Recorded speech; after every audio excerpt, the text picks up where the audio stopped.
যে যুবকের এখন বিয়ের বয়স, কিন্তু নানান প্রতিকূলতায় তার বিয়ের ব্যবস্থা হচ্ছে না, সে কি কখনো আল্লাহর কাছে হাত তুলে দোয়া করে বলেছে, হে আল্লাহ, আমার শরীরে এখন যৌবনের উন্মত্ত উন্মাদনা, আমার সামনে পেছনে ডানে বাঁয়ে উপরে নিচে সবখানে ফিতনা আর ফিতনা।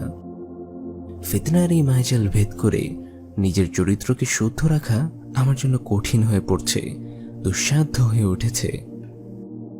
ইয়া রব, যদি আমার ভালো কোনো চাকরি না হয়, যদি আমার আর্থিক অবস্থার কোনো পরিবর্তন না হয়, তাহলে তো বিয়ে করাটা আমার জন্য এক প্রকার অসম্ভব হয়ে পড়বে। মাহবুদ, আমি ফিতনা থেকে নিজেকে বাঁচাতে চাই।